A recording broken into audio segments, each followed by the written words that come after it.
Hello and welcome back to my channel. I'm really excited about today's video just because it's about to be daylight savings time. As you can tell, there's so much natural daylight that's in my place, and when the sun is out and the days are longer, I just feel this refreshed, renewed energy. So today's video is all about just spring cleaning and doing a little spring reset on your life. I think when people think about spring cleaning, they just think about it in terms of your home. There's so much that goes into it, and it's not just about resetting and decluttering your home. It's about resetting your mind, your physical space, your digital space, and so much more. So we'll get into each of those different areas of your life to hopefully help you feel lighter, refreshed, and ready for this new season of life. I think I referenced this in a previous video. I think it was in my home organization 5S method video that I will link in the cards, but I've just been feeling a bit of stagnant energy, a little bit overwhelmed, and I just need to create more calm, more order, and more of a peaceful environment in especially where I'm living. So that's kind of what prompted today's video of let's not just look at our home space, let's look at our life as a whole. I think that when we clear space, we allow more flow of energy, more creative ideas, and just more possibilities and opportunities into our life, the less we have in our physical space and our mental space. So first step is resetting your mind. It is not just about your home space, it's all about what you keep up here.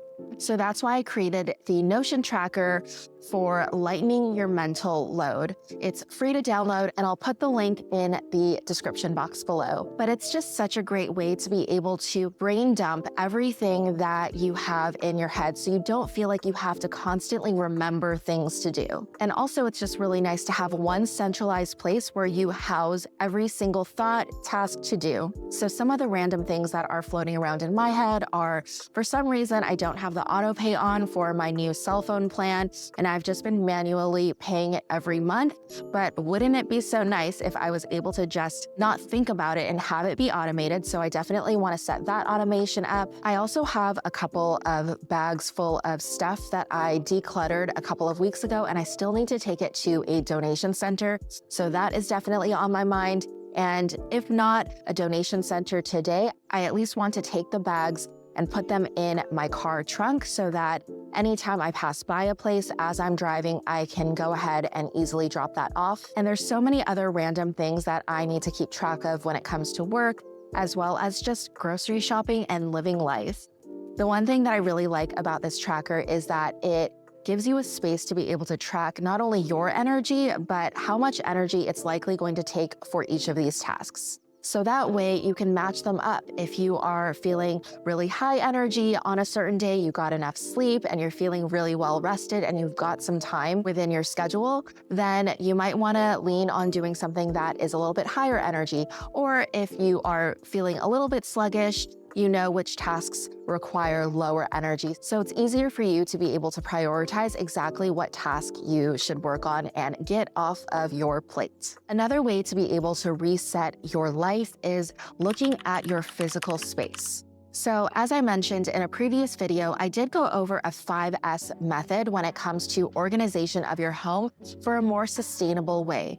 But if you don't necessarily want to go through that model, I enjoy really looking for very small ways that I can improve my physical space. What for me feels visually cluttered, whether that is my workspace and my desk where I'm at every single day, or maybe it's that hidden drawer that I have. Everyone has that junk drawer, I think, in their kitchen or somewhere in their home where they just toss a bunch of things in there. So maybe it's actually being able to open up that drawer with ease because it's all clean and clutter-free.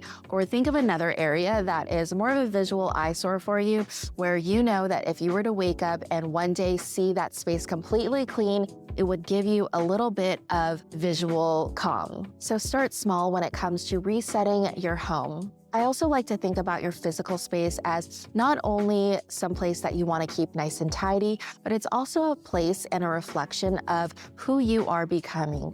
Who do you wish to become, or who do you envision yourself being when you are in this space? So when I think about my desk, for example, I want to be someone who's very organized, very productive, very focused, and very successful in whatever ways that means to me. When I think about myself in that way of who I'm becoming, that gives me a sense of the kind of energy that I want to have in my space.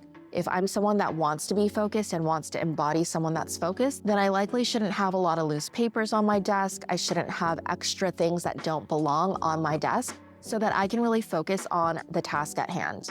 Or if I'm someone that really wants to cook a lot more, it's really important to have a space in my kitchen that feels very easy for me to be able to cook something, warm something up without having to look for a lot of different things around, whether it's utensils or ingredients or spices or whatnot. So when you think about your physical space as a space that really reflects on who you are becoming, this invites an opportunity for you to be able to create lightness, create simplicity, and create hopefulness in what you are creating. And next up is resetting your digital world. Just like we talked about with our mental space, our physical space, there's also this other space of our digital world, whether it's our computer, our phone, or whatever it might be. There's so much clutter that we have, and I think that the older we get, the more time that passes, the longer our email inboxes are around, the more things we end up signing up for. So how many email newsletters do you actually have in your inbox that you actually read or look forward to? Or there's just so much random junk mail or spam mail that comes through, or even apps that just don't align with what your needs are and what your priorities are right now in life. So take this opportunity to be able to just reset what your digital world looks like. Creating simplicity here is so key because we pick up our phones how many times a day, we are on our computers and laptops how many times a day, and it's just so nice to be able to open up and see a blank desktop or something that is manageable versus all these different icons that you have to kind of sift through. And the same thing goes for your phone. Another big one when it comes to your phone and also your digital world is thinking about your notifications. There are so many different notifications that pop up, and for some reason, by default, or maybe I had a certain need at a specific time, sometimes I'll have social media notifications pop up for me, but that's actually something that distracts me from this person who I want to embody, which is someone that is very focused and clear. So take a bit of time, remove your notifications for anything that doesn't need a notification, which I'm going to argue I think is probably 95% of the notifications that you have. And all it takes is just a little bit of time right now to be able to do that and clear up a little bit of space for yourself. And then lastly, taking a look at your finances. So resetting your financial world. And this is a really key one, especially if you have a lot of subscriptions. I noticed for me, I have various subscriptions for work and my business, or also for my personal life. So for example, I use Superhuman. I just signed up for that about a couple of months ago, and I really love that, but it does add one more subscription that I have to manage. But think through and also take out your credit card statements and see exactly which subscriptions you actually have on auto renew, and maybe identify which ones you don't necessarily need in your life anymore. So it's an opportunity for you to be able to declutter some of those subscriptions.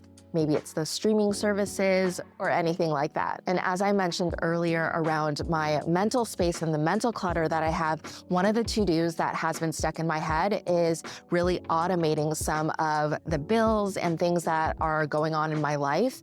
So when it comes to resetting your financial world, try to automate as much as you can and put a calendar reminder in your calendar if you need to just remind yourself of when subscriptions are coming up and when they're due, so that you can kind of keep those in a physical, visible place for yourself and identify when that time comes on if you actually need that or not. So those are just a few of the examples that I have when it comes to resetting your space. I hope that this spring weather that hopefully you're feeling right now brings you a sense of renewed energy to be able to really focus your life and go after your dreams and create the life that you want to. I would love to know in the comments below on what you are decluttering first in your life.